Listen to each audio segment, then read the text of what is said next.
Legends of Media Research is a podcast series featuring interviews with the media industry's leading researchers, where we go behind the scenes, sharing stories from their greatest achievements and challenges. Brought to you by Media Science, the leader in media and advertising innovation research. Stay tuned at the end of the podcast for more information about Media Science. But for now, I'm your host, Media Science CEO, Dr. Dwayne Veron. Welcome to another exciting episode of Legends of Media Research. Today, I'm thrilled to feature an interview with NBC's EVP, Analytics, Insights, and Measurement, Lisa Heimann. We've got a lot of ground to cover today, so without further ado, Lisa, welcome to Legends of Media Research. Thanks, Dwayne. Happy to do this. Now, Lisa, you're probably the first guest that we've had who actually ended up doing what they went to college and studied. Everybody else, it was a little bit of a change in their career path. But for you, you actually went to college wanting to be a media researcher. Maybe you could tell us your story about how you got started in the industry. Sure. I loved TV as a kid, probably to the point that my parents were a little worried I was going to become a couch potato. But loved TV, and you know, in the 80s there was a particular show, one of my all-time favorites, called Moonlighting, and it was great to watch that show because they broke the fourth wall, and there were so many industry things sort of going on behind the scenes with that. That was during one of the writers' strike, which is actually why I think they spoke to the TV. There were all these promos for, you know, tune in and see if it's new tonight. There was all this upheaval behind the scenes, and I think it just kind of piqued my interest as sort of, you know, what went into a TV show. It kind of went beyond just something that was, you know, fully formalized and sort of aired.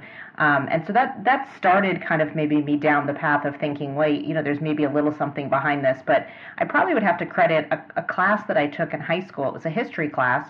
And with almost everything, I was trying to find a way to get TV into my schoolwork. And so we had to write a report on a significant event in U.S. history. And so I chose the Nixon-Kennedy debates and the impact of television on that. And my, you know, teacher at the time said, well, that's a great topic, but he was not so happy with the fact that I wanted to use TV Guide as my source.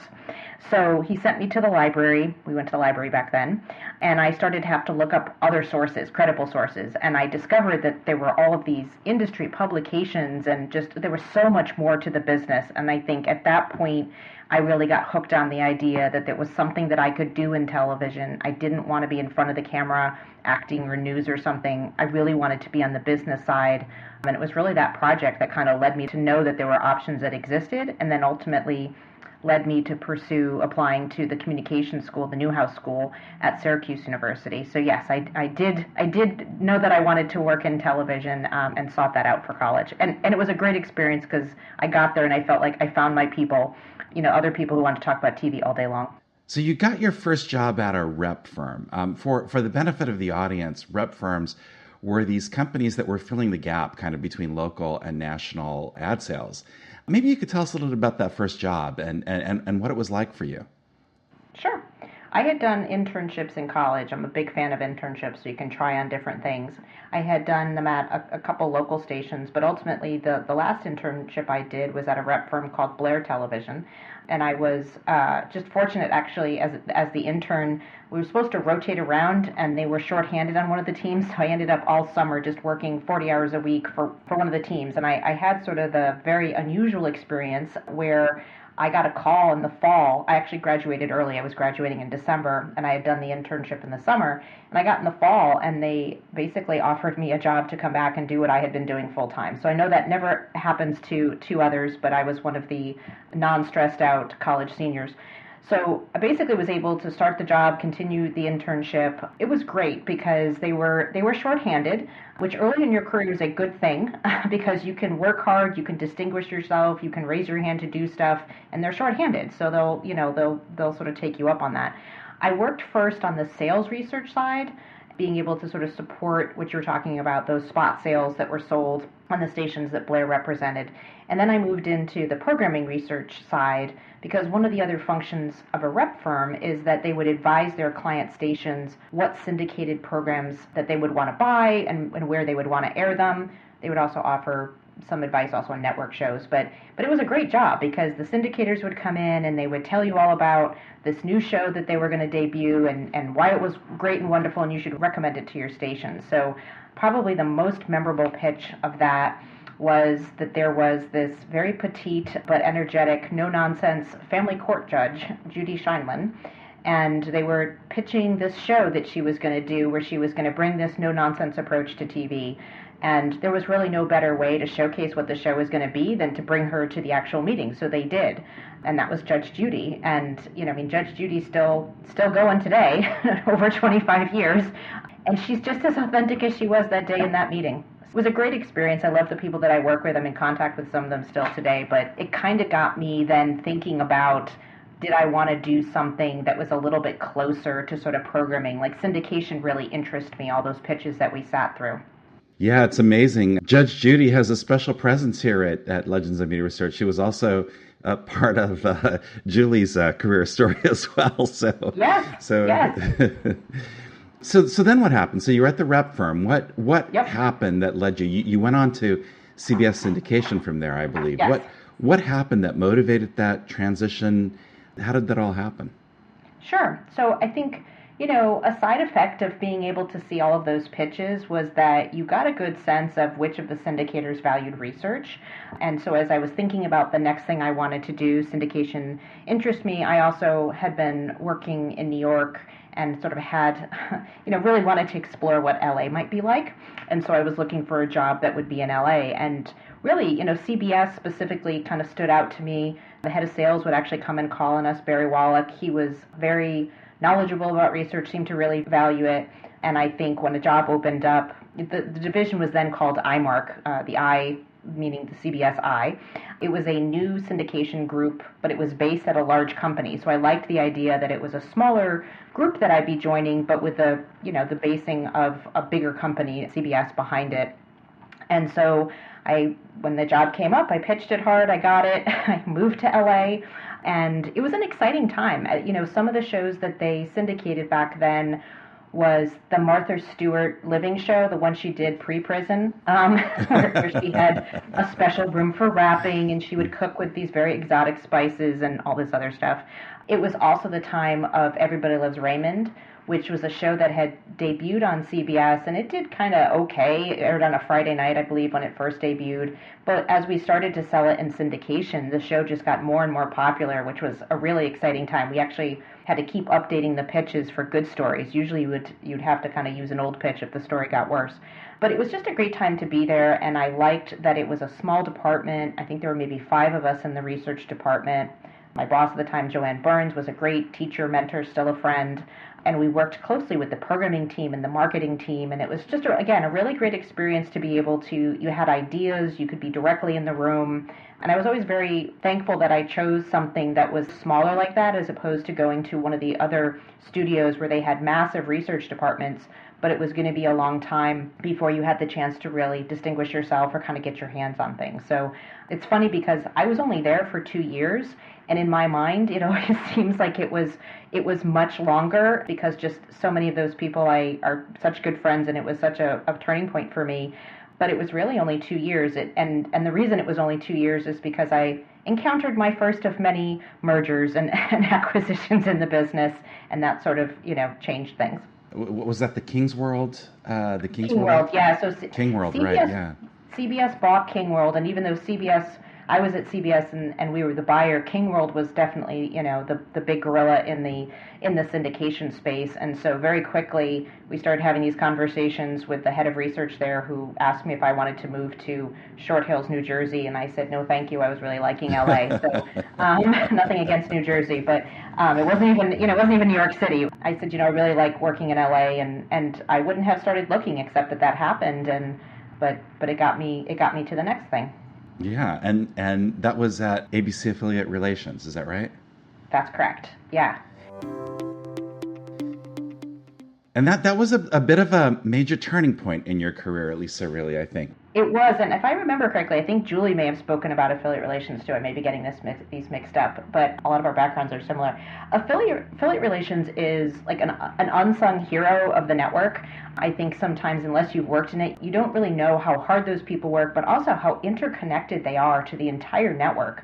It was great to get access to, you worked with news, you worked with programming. That's where I met Jeff Bader. You worked with the marketing groups, you worked with the operations group, the legal group. You just literally sat at the forefront of all of it. And I loved that. It was just the best primer for working and understanding network television. And it just brought about, so many different opportunities. One of the new divisions that was started while I was there was ABC Digital. So this is in the early to mid 2000s. And Disney ABC was actually the first company to put their video on iTunes at first. And people may remember, but this was at the time when there was a lot of music piracy. Napster was out there, people were sharing music, and the whole music industry was concerned that people weren't buying music. And so I think kind of as a hedge against that, Disney sort of said, well, let's figure out a way to put good content on iTunes so people can buy it. And they had the advantage with video that at the time, the bandwidth of the internet really couldn't handle sharing video files. And so they were trying to get ahead of this, and iTunes was the first step. And then the very next step was that they were the first ones to launch a video player, the ABC video player. And they did an experiment at first. They didn't roll it out everywhere nationally. They did it in a few markets. And so because I was in charge of local market research, which has nothing to do with digital, but because I was in charge of local market research, I think somebody asked me, or maybe I raised my hand and said, oh, sure, I'd love to look at the data and sort of help analyze this. So when that data came in for the original video player test, I was the one sort of looking at that and helping decipher that. And I think, honestly, just the curiosity in me, got the better of me, and I wanted to keep doing that. It was new and exciting and felt like an extension of everything I had been doing. This is really the dawn of what we now think of as multi-platform. Exactly. And I would say that I wasn't alone in this, but that I was one of the early folks, and eventually my team as well, who really thought about it differently, right? When it first started, they actually said, we'll let you hire somebody, one person for digital. And we hired somebody, but digital at the time was counting up, clicks. It was how many clicks of an episode or something there was, and you really couldn't equivalize it with ratings. This was also around the same time that DVRs were starting to really gain in penetration. Nielsen was adding them into the currency. And I think from a very, very early stage, we took the position that streaming was no different than a DVR. It was playback through a different pipe, right? But it was ultimately consumers choosing to watch content at a different time that worked for them. And so that's how we approached it from the very beginning. The team of the one person digital grew to a whole team working on this. It was truly an exciting time to be at Disney. We did a lot of different things with that multi-platform point of view. We ultimately created a multi-platform rating, which I don't think I realized how impactful that was until I was at a conference. I think it was a Nielsen, when they used to do the Nielsen client meetings, actually. And I was presenting. They asked me to sort of present some of the stuff that we were doing. And as part of the presentation, on one of the slides was the formula that we were using. And this is the famous formula that you and Brian West got a patent for. Is that right? That is correct. Yes. Yeah. So if anyone wants to look it up, it is patent number 9,749,688. And yes, Brian is my co-inventor in that. But no, it was surprising to me is that I feel like it was my rock star moment. All of a sudden, all the cameras in the audience, everybody took their phone out and started taking a picture of this formula. And I was like, guys, this is really just a flavor of an average audience rating. But it was really helpful because beyond wanting to benefit, the company that I worked for and being able to express the value of our shows, it really represented an opportunity for unifying, because at the time everybody was doing kind of their own version of this, including NBC, which had what they called Tammy, but sort of opening up this conversation. And particularly I wanted to share the formula because I didn't want it to be a secret. I wanted it to be something the industry could talk about openly, and we could differ on things. The reality was the majority of the way we were all calculating was more similar than it was different. And it was good to have dialogue around, what people were doing differently and learn from that. So It's actually, I have to say, it's one of the things I love about research. It's why I've stayed in research for as long as I have. For the most part, there's other disciplines that are filled with egos. Researchers generally care about getting it right, and they work tirelessly for their companies, but they also really advocate for good research. And so that whole experience of being able to open that up and to share that and engage and get to meet people at other companies was really gratifying. I want to pause here for a second, Lisa, because there's so many things that you've just said that I think are really important for the audience to come to terms with. First, there's the whole multi-platform question. I mean, it's over a decade later, and we're still trying to figure it out. Yep. It seems like it's taking us a long time to figure out how to measure for this properly. But you also talked about, the ability to share this formula, this secret sauce, if you will, at the time, to share it with the industry. And I think that's something that has been more of a challenge for the industry. There was a time, and the time that you're talking about really was that period where the industry felt a lot more collaborative than it feels today. Maybe we had big Titan research leaders who could, Paul Track and Artie and Alan could call each other up, and Colleen, and they could have this conversation and make things happen. Maybe we're much more fragmented today than we were. I'm not sure what it is, but it seems like it's a lot more challenging to have that level of collaboration. I mean, certainly there's always been collaboration, but not like the way it was.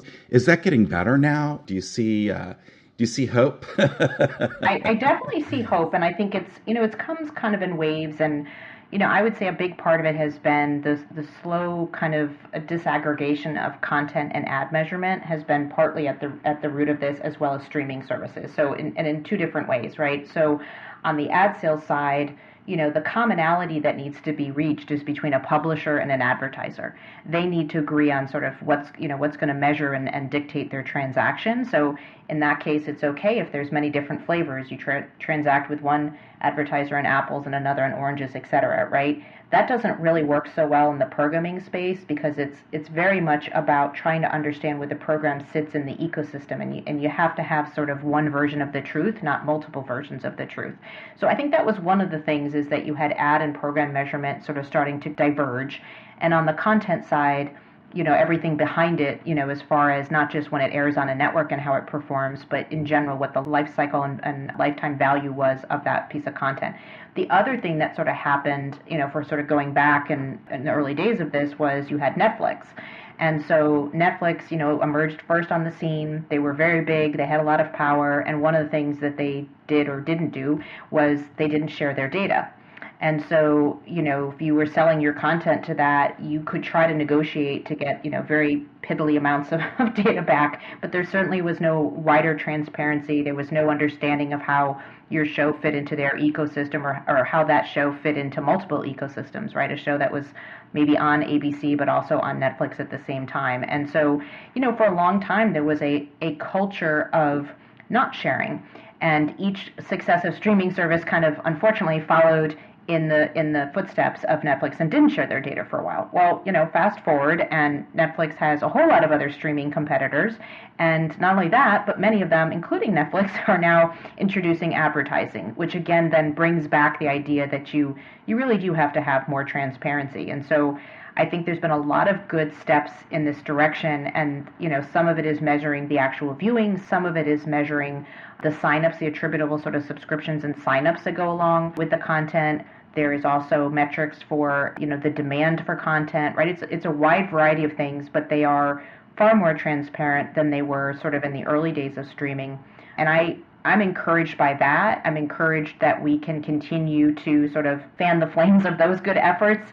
There will never be a time when we share everything, and I think that's important to sort of distinguish, right? There's always going to be a secret sauce to how a streaming service maybe has an algorithm that sort of moves people around their site. There's always going to be different marketing tactics and things. There's some of that we shouldn't share. That's for us to have on a proprietary basis. But a lot of the content lives in a lot of spaces, and there's a lot more people involved, in producing it and distributing it.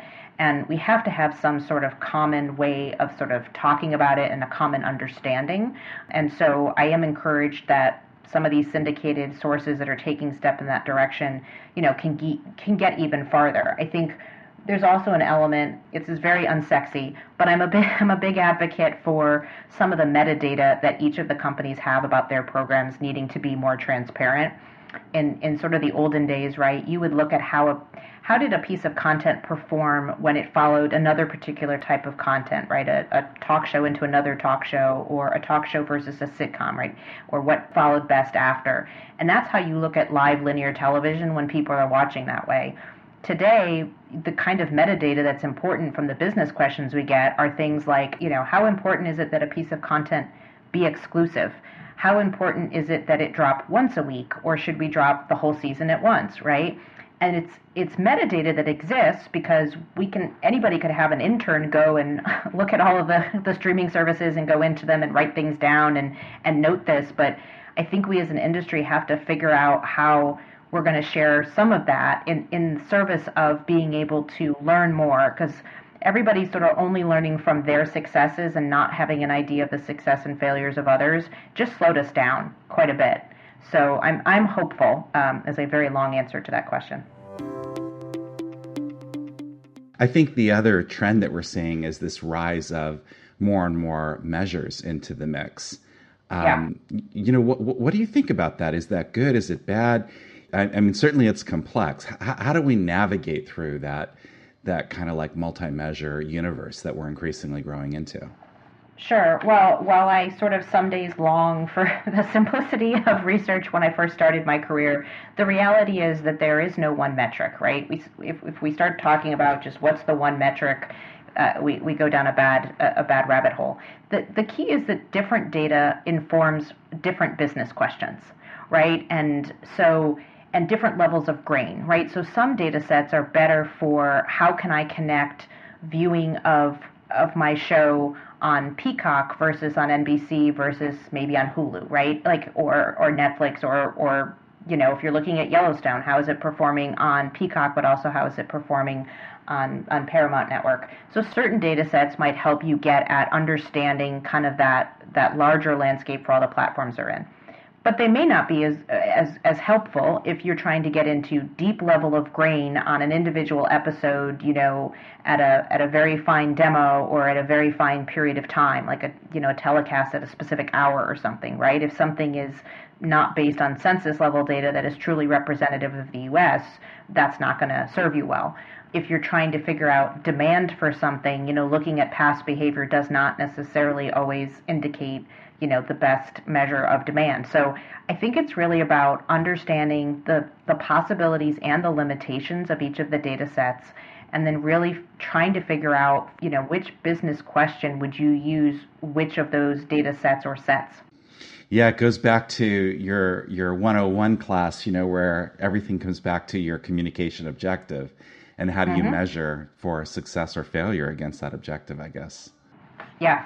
Yep. And I think, I had a little bit of an early peek into this before I left Disney, although maybe it was foreshadowing on where I was going to go. But, one of the other really interesting business questions that I feel like I've had the chance to be a part of as it changed was this thing called in-season stacking, right? At the time, it was this novel thing. Most of the episodes of television were only available what they called trailing 5, and it was trailing 4, and then it became trailing 5, which is why there's a metric called live plus 35 days that we look at still. But the problem at the time was that Netflix, if you went to go sell your program later and you had done anything more than exposing the most recent, 5 episodes of the series online, they said they were going to discount how much they offered in the back end to that. And the other challenge was because of streaming, people were not really as tolerant to, say, watch repeats within a season, particularly for a serialized show. Like if you're watching Grey's Anatomy for 4 episodes that are original and then a repeat and then it just sort of broke the flow. And broadcast in particular moved closer to a cable model where they would run original episodes kind of straight through in the fall. Then they would take a break for a few months, and then they would come back with original episodes in the spring. And it became very difficult, especially for a brand new show, to maintain momentum. So even if the show sort of had good momentum, people would gather at the holidays and talk about it. That's when, people did more in-person talking.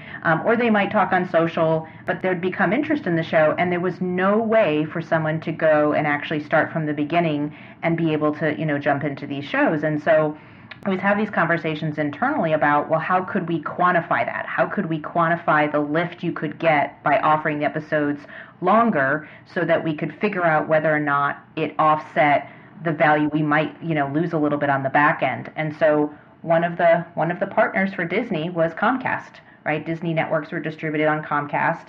And actually the person sort of driving a lot of the desire to have the in-season stacking was Matt Strauss, who was then working sort of on the video on demand side at Comcast. He now oversees all of NBCU's D2C services, including Peacock. But, I think he and his team were big drivers for sort of pushing the value of getting stacking rights. And so out of one of those conversations that, myself and my team were invited to, we sort of endeavored down this path of, well, how could we prove it? How could we use different data sources to be able to actually track and see, if you left a show up longer, would that actually drive viewing? And so we picked a few shows. We got approval to do an experiment on this, and we tracked all those viewers that were able to watch beyond the trailing five, and we were able to prove out what the lift was to linear television, and it was pretty significant, and it more than outweighed any sort of, discount that we were going to face later. And that was one of the first hurdles in getting through to be able to offer in-season stacking, which then, turned into, can we have past season stacking, right? Can we have everything in one place? But I think for me, that was maybe one of the eye-opening things about how to use different data sets, how to work with data scientists beyond just researchers, and really be able to affect a business decision. And I think, and it also for me personally, just made me more interested to eventually work at Comcast NBC. And Lisa, your story is a great example of, I think, where you've built a particular reputation in the industry, which is, tackling new terrain. We're all confused by the constant kind of like shifts in the market, the new landscape, and, everybody's trying to figure it out. And you really have built a career of kind of like methodically approaching a question like that and figuring out how to get the data to behave itself in terms of helping inform a business decision. So that's been fantastic.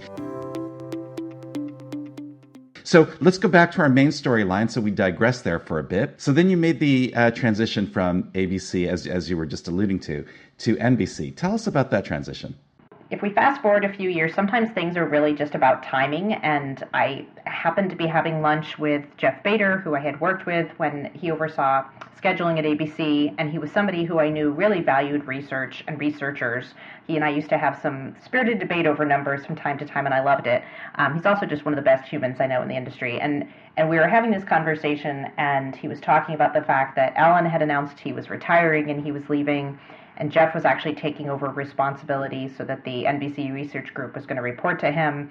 And one of the things that he was very interested was making sure that we sort of had a continuation of multi-platform research that was started under Alan, but, continued to progress. And so, it really interested me. It was a chance to work for somebody that I really valued. It was a chance to extend the things I had done at Disney and sort of apply them to a different, a slightly different canvas at NBC. And so I left Disney after 17 years, and I joined NBC probably about 5.5 years ago now. And my initial role was really to oversee NBCU multi-platform research. That sort of quickly evolved, as those things do, to include more things.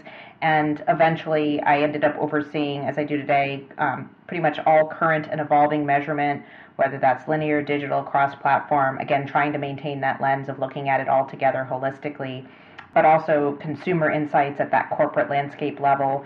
The data is great because it tells us what. The consumer insights really sort of tell us more the why, and it's the combination of those two things that I think has always been very powerful. We service a variety of stakeholders across NBCU and the company, but also we get the opportunity to work really closely with a lot of the many talented research folks. The way that NBC is set up, each of the different entertainment, sports, et cetera, has their own research leader, and so we work very closely with them as well. And I think that's important for the audience to understand that, every company has its own kind of like philosophy about whether research should be centralized or decentralized. And Yeah. NBC probably tilts more on the, the decentralized side of that equation. And you often have these tensions where they centralize and decentralize over time even. Yep. But I guess that's what's interesting about the role that you've come into, because you're kind of like providing a centralized service, but it is within a very decentralized structure. How do you facilitate that? How do you go about tackling that in that kind of environment? It helped that I knew it from going in. So it's always helpful when you know something going in. My time at Disney had become more and more centralized from a research standpoint.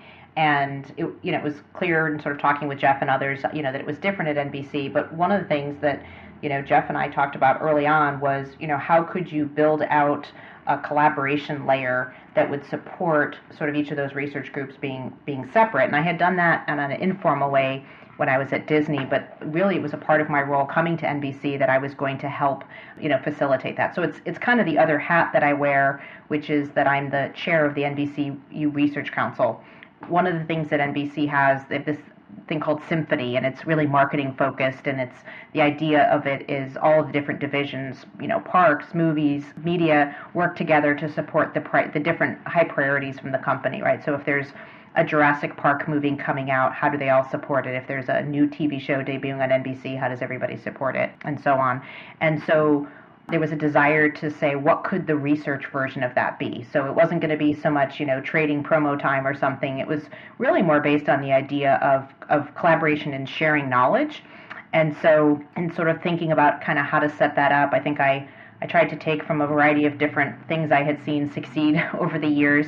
And essentially we set it up so that there's a research called the Research Board. It's basically all of the senior research leaders across NBCU. It's pretty media focused, so it's a lot of TV. We've got some folks from film as well, when it makes sense, somebody from parks. But we sort of meet monthly and we kind of talk about all the different things that are going on and share, and it's a chance to also just share knowledge or insights that any of the groups have come up with. But probably the heart and soul of research is really the committees that we have, and we set it up so that there would be different committees. I think we've got about 10 of them now. It sort of changes over time, but they're very topic driven, very function driven, right? So we have a social media committee, we have a local market committee, we have a contents or primary research committee, we have a new data sets committee, we have a diversity, equity, and inclusion council as part of that, and so on. And so what's great is that's the chance for researchers of all levels across NBCU. So there's probably about 300 or more people that we sort of support in this ecosystem. And they can come together and they can join a committee that is either the area that they work in and they want to support and lend their expertise to, or in some cases it's an area that they want to learn about. The committees are chaired very, very intentionally by sort of director and VP level. It gives those folks a chance, sometimes there's directors and VPs who don't have a large team. This gives them a chance to actually flex their leadership skills, particularly leadership through influence, which is so much harder than sort of just overseeing your direct reports. And it, sets them up for success in that they have a board member who kind of acts as a liaison and a mentor to them. But really it's those committees that do the heavy lifting, meeting and talking about the different parts of what's going on kind of in their area. We use them from time to time, could be a vendor renewal where we sort of go to that group and we talk about all of the various options in that area and, how can we work together to maybe come up with a way to streamline some of those costs and instead of everybody just using, the company that they're comfortable with. So sometimes there's also a cost savings that comes out of it. But, I think for me, I've always loved the being able to support sort of people's growth and knowledge as individuals and as researchers, and I think it does that. It also keeps us connected, and good insights from one part of the business often have application to other parts of the business. We just have to have a framework to share. And so we actually were getting ready. We probably officially launched Research Council maybe in 2018, end of 2018 and into 2019, and we decided that we wanted to have an offsite, and we were going to plan it for 2020. Spoiler alert, that did not happen. But instead, we flexed, and instead we came up with sort of a virtual event we call the Fall Forum. and we took about, I think, 4 or 5 Thursdays in that October, and we set aside about 90 minutes, and we gave the committees a chance to do a readout on what they were working on. We also used it as an opportunity to bring in some outside speakers, to bring in some inside speakers, and each time we like to pair it with some sort of a data skill set or a presentation type skill set building session, and so we've been able to bring in vendors to do that. I think researchers, they know their research really well, but they can always use a few tips on sort of how to tell that story and how to show the story in the larger company. So it was a big success in 2020. Everybody was at home. It was a chance to kind of virtually connect and share information.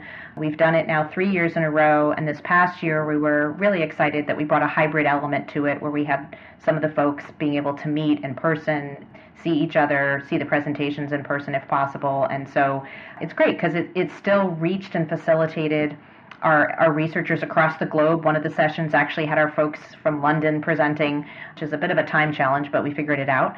But also it encourages people to meet and talk in person. So I think going forward we'll continue to strive how to do that in a way that optimizes both. Another area where you've really built your reputation, Lisa, has been in the whole challenge of bringing, research, slash consumer insights together with data science. I know for the industry, really, over the past decade, this has been such a challenge. In some organizations, data science reigns. In some organizations, there's still very much an active conflict. But you've done a really good job in terms of helping provide a bridge between those two cultures. Maybe you could tell us a little bit about what you've learned over the years in terms of how you find that balance between, research slash, consumer insights and data science. Sure. It started kind of at Disney. One of my responsibilities at Disney was to oversee forecasting, linear and digital forecasting, and I'll start with digital forecasting. Digital forecasting, started off with one platform and kept expanding and expanding. And it literally got to a place where I think I said, this is beyond what a human brain in an Excel spreadsheet can do, the complexity of it. And so, and I think it's okay to admit these things. One of the things I try to say to research folks today is just research takes a village. It's okay that you don't know everything. Just, know the people that you need to go to. And in this case, it was knowing that we needed help, right? And so the way Disney sort of structured it, there was a data science group that was inside the Disney parks, but was doing work on behalf of the media sector side. And so we started working with them on building out modeling that could support at first sort of the digital side and later linear. It was hard because I think in the very beginning there was a adversarial dynamic to it. It was sort of data scientists versus research, and what we really tried to do was make it collaborative, because the data science folks can bring a perspective and a nuance to these very complex situations that, again, Excel spreadsheet and human brain can't do. But what researchers understand is the business.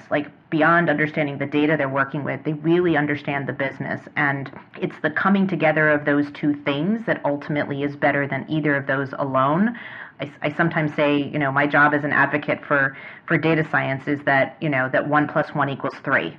Right? That you try to figure out ways. Each of them separately are not going to get all the way there. So at Disney, we sort of did a variety of that with forecasting. I think that's where that kind of started. But then my role at NBC about 2 years ago, somewhere in the beginning of COVID, I actually had a corporate decision science, data science team that was added to my team. And it was along the same lines, right? How can we bring them closer to the analysis that we were doing and all the data that we were looking at, and be able to get to insights faster, or to get to insights that you might not see, or maybe the beginning of an insight. We still do forecasting as well. That forecasting modeling did not go away.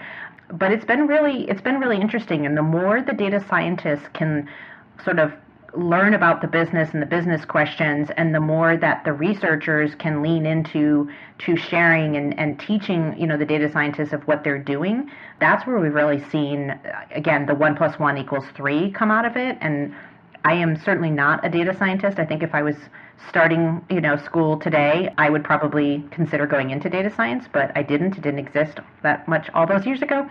But it's definitely something to embrace and to not run away from. And I think researchers who continue to be successful today and in the future are going to be ones that embrace it. And it isn't, a lot of times it's like, oh, the streaming services are the ones that have all the data scientists to look at all of their internal data. And that's true. But there's also a large wealth of other data, syndicated data, et cetera, that there's more value that can come out of that by sort of turning on its head a little bit. I know you have a particular passion for providing mentorship to the next generation of researchers. So you'll love our closing question, Lisa. The closing question for today is, what advice would you have for the next generation of researchers? I have a lot of different things, so I'll try to think of a few of them. I have a lot of advice. Let's see. I'd say be curious is one of them, right? Don't be afraid of change is another. I talked about that first merger and acquisition that I sort of went through in my career. Those are good. They're going to continue to happen. The business is going to continue to change. Like, you got to not be scared of it. Lean into it. Lean into being a disruptor, right? Being a disruptor can be a good thing. Challenge the status quo. I think also there's just an element of, and again, I find this particularly in research, which is develop good working relationships with others, learn from others. If you make it about trying to help the greater good, you will ultimately be identified for your individual talents. If you seek getting attention to your individual talents, that will only take you so far. And so I think that's probably outside of the research community, but I think really, chase good work, chase impact, chase working with others, and embrace data science. Well, fantastic. Well, Lisa, thanks again so much for sharing from your career with us today. There were lots of great little nuggets of insights there. And I want to thank you also for being such a champion for collaboration in our industry. That's certainly something we need to see more and more of. Yes, definitely. Happy to do this. Thank you for having me. And of course, I want to thank you, the audience, for joining us today. Don't forget to tell your friends and colleagues about us and follow this podcast so you don't miss any of our exciting episodes. And if you'd like to learn more about media science, stick around after today's interview for more. So until next time, I'm Media Science CEO Dwayne Varon, thanking you for joining us today and inviting you to our next exciting episode of Legends of Media Research. Media Science Plus is Media Science's own proprietary connected TV network, where consumers access a special channel to test content for research purposes. In fact, Media Science Plus is fully addressable and is designed to emulate all leading OTT platforms, so you can test how your content performs across a range of OTT platforms. This means that when you want to test connected TV content, you can test it on actual TV sets in people's homes, and you don't have to settle with testing it on proxy platforms like desktop. And Media Science Plus offers additional services, including in-home dial testing and in-home neurometrics. So if you want to test on the world's most advanced in-home connected TV research platform, collaborate with Media Science, the leader in media and advertising innovation research.